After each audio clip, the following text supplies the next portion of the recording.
Bienvenue sur la chaîne qui t'aide à garder le fil avec ta passion du changement et de l'évolution personnelle.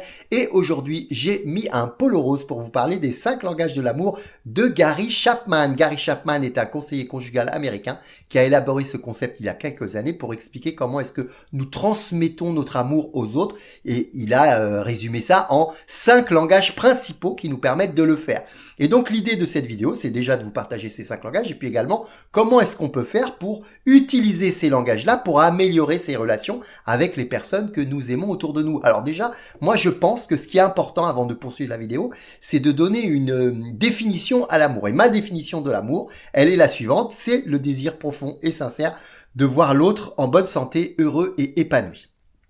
C'est la définition de l'amour. Et c'est pour ça qu'on peut aimer un animal, son frère, sa mère, sa sœur, sa femme, ses enfants. À partir du moment où tu as le désir profond et sincère que l'autre soit heureux, en bonne santé et épanoui, tu l'aimes. Ensuite, est-ce que l'autre est conscient que tu l'aimes? Eh bien, ça va dépendre de ton langage de l'amour. Est-ce que tu es capable de témoigner, de prouver par ta manière de communiquer avec cette personne que effectivement tu l'aimes et tu as ce désir profond et sincère qu'elle soit heureuse, en bonne santé et épanouie. Et donc il résume ça à 5 langages. Alors je vous propose de vous énumérer les 5 langages et puis ensuite on va aller dans le détail de chacun. Le premier, les paroles valorisantes. Le deuxième, les gestes tendres. Le troisième, les moments de qualité vécus ensemble. Le quatrième, les cadeaux. Et le cinquième, les services rendus. Alors peut-être que je vais pas les prendre exactement dans le même ordre, mais en tout cas, voilà les 5 langages de l'amour. Voilà comment est-ce que vous pouvez témoigner de votre amour aux autres. Par exemple, tu veux témoigner ton amour à ton adolescent de 16 ans, eh bien tu peux lui faire des cadeaux, tu peux lui rendre service, tu peux lui faire des câlins, le serrer dans tes bras. Tu peux passer des moments avec lui, tu vas faire du sport avec lui, tu vas aller au cinéma, et puis tu peux également lui dire que c'est le meilleur, que tu es fier de lui, et que tu es très heureux que ce soit ton fils. Là, ce sont les paroles valorisantes. Donc vous voyez que c'est quand même un truc assez puissant, et en fait, on communique de cette manière-là notre amour sans vraiment s'en rendre compte. Et parfois, ce qui peut poser problème, c'est que on ne le communique pas du tout. C'est-à-dire qu'on part du principe que tu es mon fils, donc c'est normal que je t'aime, et tu n'as pas à aller chercher de l'amour en moi, puisque c'est quelque chose de logique. Ça se remarque également beaucoup dans les couples, par exemple. C'est-à-dire que ta femme, elle va te dire, bah oui, mais tu dis jamais que tu m'aimes. Mais en fait, pourquoi? Parce que toi, tu estimes que c'est complètement naturel, parce que tu es un homme, et un homme, il est assez, voilà, il est assez basique, c'est plus basique qu'une femme, qui est plus dans l'émotionnel. L'homme, il va dire, bah oui, mais pourquoi tu veux que je dise que je t'aime? Si je suis encore avec toi, c'est que je t'aime. Sinon, je serai plus avec toi. Et donc, ça, le souci, c'est que comme la femme ne fonctionne pas comme ça, et peut-être que une partie de son langage de l'amour, c'est les paroles valorisantes, eh bien, à ce moment-là, elle va être en manque parce qu'elle va avoir besoin de ce langage-là. Alors, très souvent, on est sensible à un, deux langages principaux. On n'est pas sensible à tous les langages de l'amour. Évidemment que, idéalement, on aimerait recevoir tous les langages de l'amour. C'est ce qui se passe au début d'une relation. Au début d'une relation, on est sous le joug de la passion. La chimie du cerveau fait qu'il y a un attachement extrêmement fort. Et donc, on va automatiquement, naturellement, donner tous les langages sans s'en rendre compte, évidemment. C'est inconscient, tous les langages de l'amour. On va communiquer tous les langages. C'est-à-dire qu'au début d'une relation, on va faire des cadeaux, on va rendre service, on va passer énormément de moments de qualité ensemble, on va faire des gestes tendres, et on va dire à notre compagne que c'est la plus belle, qu'elle est merveilleuse. Et donc ça, on va le faire au début. Ensuite, le naturel revient au galop, comme on dit, et là, on va retourner un petit peu sur nos langages naturels. Les langages de l'amour naturel qui correspondent à notre sensibilité. Et cela, il faut être capable de les évaluer. Je vous mettrai un lien pour que vous puissiez faire un test et que vous puissiez, sous la vidéo, pour que vous puissiez faire un petit peu ce test-là de savoir quel est le langage de l'amour qui, moi, me sensibilise le plus. En fonction des personnes, ça va être très différent. Et donc, il faut être capable, quand vous voulez créer une relation forte avec une autre personne, une relation affective, il va falloir aller chercher quelle est sa sensibilité. Est-ce que la personne qui est en face de moi est plutôt sensible aux cadeaux et aux services rendus, ou bien plutôt aux gestes tendres et aux paroles valorisantes, ou bien est-ce que pour elle, c'est très important de passer énormément de moments de qualité avec moi. Et si vous êtes capable d'identifier ça, ensuite vous allez être en mesure de déterminer s'il faut lui donner ou pas. Vous voulez qu'il n'y ait pas de lien affectif, et ben vous lui donnez pas. Vous voulez que les relations soient plus apaisées et plus positives, et là vous allez lui donner. Et là on rentre dans l'accompagnement et l'évolution personnelle, parce que on va sortir de l'émotionnel naturel pour aller vers quelque chose de raisonnable et consciencieux. Je dis assez souvent que si tu veux avoir une relation affective avec une femme ou avec un homme amoureuse qui dure longtemps, il faut être dans la conscience plutôt que dans la passion émotionnelle. La passion émotionnelle, en général, ça dure pas très longtemps, alors que la conscience va te permettre de travailler ta relation. Et travailler sa relation sur du long terme, c'est justement travailler ces fameux langages de l'amour. Les identifier chez toi, et puis les identifier chez l'autre. Et tu dois être aussi capable de le faire avec tout ton entourage. Si tu veux avoir des liens positifs avec tes collègues, tu dois être capable de faire ça aussi avec tes collègues. Sauf si tu n'as pas le désir profond et sincère qu'il soit heureux, en bonne santé, épanoui. Et à ce moment-là, tu n'as pas à élaborer une stratégie de langage de l'amour avec cette personne-là, puisque tu ne l'aimes pas. Mais si c'est une personne que tu aimes, eh bien à ce moment-là, il va falloir être capable de faire ça. Alors après, tu peux aussi utiliser cette technique comme une technique de manipulation, c'est-à-dire que tu n'aimes pas forcément plus la personne que ça, mais toi, tu sais quels sont les langages de l'amour auxquels cette personne est sensible, et à ce moment-là, tu vas lui donner parce que tu as un intérêt personnel à obtenir quelque chose de cette personne. Tu sais qu'elle aime les cadeaux, tu vas lui faire des cadeaux alors que tu l'aimes pas du tout, tu veux juste lui faire un cadeau parce que en contrepartie, tu vas avoir un retour. C'est d'ailleurs une technique extrêmement puissante de donner quelque chose à quelqu'un, puisque naturellement, le cerveau de cette personne va se sentir redevable. C'est assez automatique et inconscient. Alors, si tu veux avoir de bonnes relations avec les gens, tu dois déjà identifier chez eux quels sont les langages de l'amour où les personnes sont les plus sensibles, et surtout connaître aussi les tiens, parce que si toi tu connais pas ton propre langage de l'amour, tu vas pas savoir quel est ton besoin et tu vas pas comprendre pourquoi est-ce que les gens ne t'aiment pas. Bah tu vas dire bah oui mais lui il m'aime pas. Pourquoi il t'aime pas? Parce que tu aimes les cadeaux, il te fait jamais de cadeaux. Et donc toi tu considères que bah il a pas l'air de m'aimer. Mais en attendant, si lui il est pas capable de savoir ce que toi tu attends de lui, et ben il sait pas qu'il doit te faire des cadeaux alors qu'il t'aime vraiment profondément, mais son fonctionnement à lui c'est plutôt parole valorisante. Je te trouve très jolie, très sympa, je suis fier de toi et t'es super beau. Et puis peut-être des moments de qualité. Et comme tu passes jamais de bons moments avec cette personne, bah au bout d'un moment, elle se retrouve un petit peu en manque et son besoin n'est pas assouvi et ça va poser problème. Toujours, les problèmes se situent toujours au niveau de la frustration. Je le dis également assez souvent, et je vais assez souvent vous le répéter dans mes vidéos, mais à partir du moment où il y a frustration, il y a début des problèmes. Dès que vous allez résoudre un problème qui est lié à une frustration, vous allez résoudre votre problème. Et donc si la personne, elle a un besoin de paroles valorisantes qu'elle n'a jamais, elle est frustrée et ça crée un problème de la relation et des conflits. Donc c'est très important de bien comprendre ce concept. Donc là, le travail que vous allez devoir faire. Par exemple, si on prend la relation parent-enfant. Si tu vois, alors avec ton enfant de 6 ans, c'est pas du tout la même relation qu'avec ton enfant de 18 ans ou de 16 ans. C'est pas pareil du tout. Donc il va falloir, parce que les langages de l'amour, souvent ils évoluent entre le moment où tu es un enfant, un adolescent et où tu es un adulte et puis un vieillard. ça évolue en fait. Donc l'idée c'est vraiment de bien comprendre comment est-ce que l'évolution se fait par rapport à tes échanges, à ton expérience personnelle, mais aussi par rapport à ton élan naturel. Moi, par exemple, mon langage de l'amour, c'est les cadeaux, les services rendus. Je suis pas trop sensible aux paroles valorisantes. Les moments de qualité, j'aime bien, mais en général, j'arrive à les créer assez facilement. Donc finalement, bah, c'est pas un besoin que je vais avoir. En revanche, j'ai besoin de recevoir des cadeaux et puis j'aime bien quand on me rend service. Ça me fait plaisir parce que j'estime que la personne, je suis importante pour elle parce qu'elle me rend la vie plus facile. Mais à côté de ça, je peux avoir en face de moi une personne qui va pas du tout avoir ces langages-là, qui va par exemple être plus sensible aux paroles valorisantes et aux gestes tendres. Mais comme moi, c'est pas ma sensibilité, je ne vais pas avoir un élan naturel à lui donner cela, puisque c'est pas mon fonctionnement. Moi, je vais faire mon fonctionnement naturel, c'est-à-dire que je vais dire, je vais lui donner des cadeaux, puis je vais lui rendre service. Mais la personne, elle va me dire, bah oui, mais moi, je m'en fous des cadeaux et je m'en fous que tu me rendes service, ça m'intéresse pas. Par contre, j'aime bien quand tu me fais un petit massage, quand tu me fais un câlin et que tu me serres dans tes bras. Et puis, j'aime aussi quand tu me dis que je suis bien maquillée, que je suis jolie, que tu es fière d'être avec moi. Et donc, c'est pour ça que c'est super important de bien comprendre le besoin de l'autre. Parce que si tu fonctionnes par rapport à toi, tu vas faire des cadeaux, des services rendus, tu ne donneras jamais ce que l'autre attend de toi, des paroles valorisantes et des gestes tendres. Et donc, il est très important d'identifier ses propres langages de l'amour, là où on est le plus sensible, et chez ceux qu'on aime, J'ai le désir profond et sincère que l'autre soit heureux et en bonne santé et épanoui. Et donc, je vais lui donner ce dont il a besoin.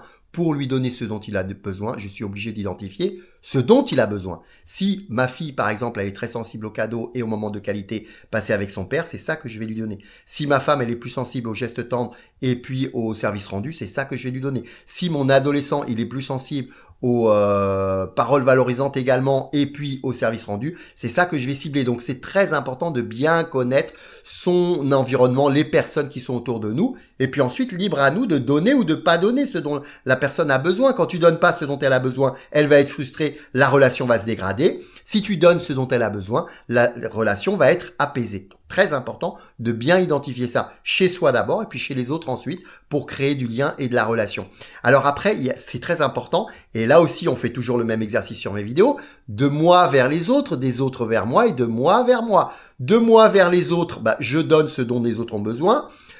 Des autres vers moi, est-ce que je suis en manque? Est-ce que j'ai besoin de quelque chose de précis? Ils ne me le donnent pas, et donc à ce moment-là, j'ai pas 50 solutions. Soit je dis rien et puis ils me donneront rien, soit je communique avec eux en leur disant ce qui est important pour moi, c'est ça, ça, ça, voilà comment je fonctionne. Et à partir de là, la personne, elle va être informée et donc libre à elle de t'apporter ou de ne pas t'apporter ce dont tu as besoin. Mais en tout cas, tu vas communiquer ton besoin et ça sera déjà beaucoup plus facile plutôt que de cibler le tort de l'autre en disant oui, tu dis jamais que tu m'aimes, blablabla. Ben oui, mais je sais pas moi. Puisque moi, ce qui est important, c'est les cadeaux. Quand tu me fais un cadeau, j'ai l'impression que tu m'aimes. Mais toi, c'est complètement différent de moi. Toi, tu as l'impression que je t'aime quand je te dis que tu es la plus belle, que je t'aime, que je t'adore, que je suis fier de toi. Et donc, vous comprenez que c'est essentiel de communiquer avec l'autre quelle est la partie où je suis le plus sensible. Si l'autre n'est pas capable de détecter, après une enquête, après une évaluation, les points où je suis le plus sensible, la solution la plus pratique et rapide, c'est de lui dire. Ça va être très efficace. Vous voyez, quand souvent les relations de couple qui se dégradent, c'est un problème de communication. Parce que je ne te dis pas quel est mon besoin, je vais cibler juste que tu as tort de ne pas faire ce dont j'ai besoin. Mais je ne sais pas de quoi tu as besoin. Donc c'est normal que je sois en tort. Et enfin, le dernier de moi vers moi, est-ce que je m'apporte à moi-même ce dont j'ai besoin en termes de langage de l'amour? Est-ce que j'ai le désir profond et sincère d'être heureux, en bonne santé et épanoui? Mais moi, pour moi, vous voyez, le travail sur la confiance en soi, sur l'estime de soi, il est à ce niveau-là. Et il y a beaucoup de problèmes à ce niveau-là, parce que souvent les gens vont oublier leurs propres besoins pour eux-mêmes, sans attendre que ça vienne de l'autre. Et là, on touche à un truc extrêmement sensible et fondamental. Comment est-ce que tu fonctionnes avec toi-même? Quel est ton langage de l'amour vis-à-vis de toi? Est-ce que tu passes la journée à te dire que tu es un gros nul, que tu sers à rien, que tu n'y arriveras jamais et que de toute façon, t'es pas là pour être heureux, que tout ce qui t'arrive aujourd'hui, c'est parce que tu n'as pas de chance dans la vie? Est-ce que tu passes ton temps à dire ça? Est-ce que tu te fais jamais de cadeaux? Tu te fais jamais de câlins? Donc l'idée, c'est de bien comprendre son propre langage. Comment est-ce que je fonctionne et de quoi j'ai besoin? Parce que très souvent, ce que tu vas chercher à l'extérieur, est-ce que tu n'es pas capable de te l'apporter déjà toi-même à toi-même? Si tu es très sensible aux cadeaux, est-ce que tu te fais de temps en temps des cadeaux? Est-ce que tu fonctionnes avec ce système-là de te dire, une fois par mois, je me fais plaisir et je me fais un cadeau? Évidemment, il faut être, voilà, tu vas pas t'acheter une Ferrari tous les jours. Il faut être capable quand même d'évaluer par rapport à tes capacités, mais c'est symbolique les cadeaux. Souvent, c'est symbolique. C'est pas la valeur du cadeau qui fait que c'est incroyable et que voilà, c'est souvent symbolique. C'est une petite surprise, un petit. Moi, je dis souvent que quand tu veux faire un cadeau à quelqu'un, tu dois faire quelque chose d'inattendu à un moment inattendu. C'est-à-dire que les personnes, c'est leur anniversaire, ils s'attendent à un cadeau. Souvent, ils préviennent les personnes autour d'eux que ce qu'ils veulent, c'est ça, ça, ça. Et donc, ils vont recevoir ce cadeau-là. Quelque chose qui va beaucoup te marquer dans la vie quand tu es très sensible au cadeau, c'est un cadeau inattendu, c'est-à-dire quelque chose d'inattendu que tu n'attendais pas, à un moment inattendu. C'est pas le moment de ton anniversaire, de ta fête, de Noël, voilà. C'est un moment où tu, mais ça me fait tellement plaisir. Après, il faut faire aussi attention parce que parfois, tu peux offrir un cadeau qui, les gens qui sont un peu matérialistes, parfois, vaut mieux faire une enquête avant parce que sinon, tu peux les décevoir. Mais à côté de ça, c'est quand même assez rare parce que si ils sont sensibles au cadeau, en général, ils sont plutôt sensibles au fait qu'il y ait une surprise et il y ait un élan d'une personne extérieure qui dit, hey, t'es important pour moi parce que moi, je sais que tu aimes les cadeaux et regarde, je t'en fais. Les services rendus, c'est un peu le même principe. Donc l'idée, pour en finir avec cette partie de moi vers moi, c'est est-ce que tu t'apportes les choses dont tu as besoin? Est-ce que tu passes des moments de qualité avec toi-même? Est-ce que tu vas faire des balades, toi, tout seul, ou est-ce que tu es tout le temps dans le flux avec des gens autour de toi en permanence et tu peux jamais te poser et pour réfléchir un petit peu, méditer, essayer de te poser un peu sur ta vie, sur comment tu fonctionnes, quelles sont les choses importantes pour toi. Il faut faire ce travail-là de soi vers soi. Et il faut être capable de s'aimer soi-même. Et très souvent, on a énormément de problèmes relationnels parce que la personne elle-même ne s'aime pas. Et donc, elle va aller chercher l'amour à tout prix à l'extérieur, alors qu'elle pourrait s'apporter énormément de langage de l'amour à elle-même, sans aller le chercher à l'extérieur, en mettant la pression du coup à l'extérieur. Parce qu'elle va mettre la pression, par exemple, une femme qui est en manque d'amour va mettre énormément de pression dans le lien avec son mari, dans la relation de couple, là où elle pourrait déjà s'apporter énormément de choses elle-même. Voilà pour cette vidéo sur les langages de l'amour. J'identifie quel est le langage de l'amour des personnes que j'aime le plus, j'identifie mes langages personnels et ensuite je m'organise pour apporter à l'autre ce dont il a besoin. Mais ça va très loin, c'est-à-dire que si toi ton langage naturel c'est pas du tout les paroles valorisantes et pas du tout les gestes tendres, naturellement tu le donneras jamais à ta femme par exemple. Mais jamais. Si tu travailles beaucoup et puis que tu es pas du tout sensible aux moments de qualité vécus avec les gens que t'aimes autour de toi, que tu estimes que c'est normal que tu les aimes parce que tu leur fais plein de cadeaux, mais si ton fils lui il s'en fout des cadeaux, tout ce qu'il veut, c'est passer des moments avec toi, faire du sport avec toi, aller au cinéma, passer des heures à discuter avec toi. Toi, tu arrives de ton travail, tu le vois jamais, tu rentres du travail, tu lui donnes plein de cadeaux. Il se passe rien dans la relation et tu comprends pas parce que tu dis mais je comprends pas, je te donne plein de cadeaux, je te fais plein de cadeaux et puis pourtant tu me détestes, tu m'aimes pas, tu me critiques. Parce que tu n'as pas apporté le besoin qui était important pour ton fils. Et donc, il faut vraiment aller faire cette enquête-là et comprendre comment fonctionne ton entourage, ton environnement et les gens qui sont autour de toi pour leur donner exactement ce dont il a besoin, ce dont ils ont besoin. Ça va jusqu'au point de dire, ok, moi, j'ai pas du tout le réflexe de dire à ma femme des paroles sympas et des paroles qui permettent de la rendre fière d'être avec moi. Eh bien, je vais le programmer dans mon agenda, c'est-à-dire que je vais le programmer à telle date, je dis quelque chose de sympa à ma femme. Et donc, quand je vais ouvrir mon agenda, je vais mais bien sûr, bien sûr, il faut que j'aille lui dire quelque chose de sympa parce que ça fait tellement longtemps que je lui ai pas dit un truc de sympa. Et pareil pour les cadeaux, si c'est une personne qui est sensible aux cadeaux, mais ça fait quand même 6 mois que je lui ai pas fait de cadeau, un truc, pas forcément un truc d'une grande valeur, mais en tout cas un petit cadeau sympathique, agréable, qui fait que, regarde, tu vois, tu es importante pour moi parce que je sais que pour toi c'est important et donc je te le fais. Les services rendus, c'est pareil. Ça fait combien de temps que t'as pas rendu de service? Moi, je me souviens, au début de la relation avec ma femme, je lui donnais tout. C'est-à-dire que j'allais la chercher à l'école en voiture. Là maintenant, si elle me dit oui, si elle me disait, parce que maintenant évidemment qu'elle est plus, mais je me dis, si elle me dit oui, est-ce que tu peux venir me chercher au boulot parce que là, t'es sûr? Non, mais t'es sûr, ça fait quand même 1 heure aller, 1 heure retour. Oh là là, mais je vais peut-être quand même le faire, puisque l'amour, c'est ça aussi. C'est être capable d'apporter à l'autre et de lui rendre service. Et comme moi, je suis assez sensible au service rendu, je vais me dire, moi, j'aimerais bien qu'on me le fasse pour moi. Mais si je suis une personne qui est pas du tout sur les services rendus, peut-être que je vais lui dire, non, mais moi, franchement, ça m'embête de venir te chercher, tu te rends compte, je suis au boulot, machin. Et donc, je vais me défendre comme ça. Alors que l'autre, quand il va recevoir ça, il va pas comprendre. Si l'autre personne, elle est très sensible au service rendu, elle va dire, attends, tu rigoles ou quoi? Je suis ta femme, tu veux même pas me dépanner? Et là, on va avoir énormément de conflits. Donc, très important de comprendre comment ça se passe à l'extérieur de vous pour pouvoir donner. Après, vous êtes libre de dire, ok, moi, j'ai pas envie que la relation soit apaisée, je donne rien. J'ai envie que la relation s'améliore et qu'elle soit apaisée. J'étudie ce que je peux donner pour que la personne soit contente d'être avec moi et d'avoir des relations avec moi. Attention, ce que je vous dis là, ça marche pour tout. Vos collègues, votre patron, votre famille, votre mère, votre père, il va falloir enquêter sur chacun. Vous devez enquêter sur plein de sujets. Vous devez enquêter, être curieux, observer et analyser. Et c'est ça qui fait que vous allez avoir les bases pour ensuite vous améliorer. Merci à tous d'avoir regardé cette vidéo jusqu'au bout. N'hésitez pas à utiliser le lien que j'ai mis sous la vidéo pour aller faire le test et voir un petit peu sur quoi vous êtes le plus sensible. Et puis comme ça, vous serez aussi... faites-le faire aussi autour de vous. Dites à vos enfants quand ils sont un petit peu grands, ils essayent de répondre à ce test. Comme ça va être un peu plus facile d'avoir un retour et d'identifier un petit peu là où les gens sont les plus sensibles. À bientôt!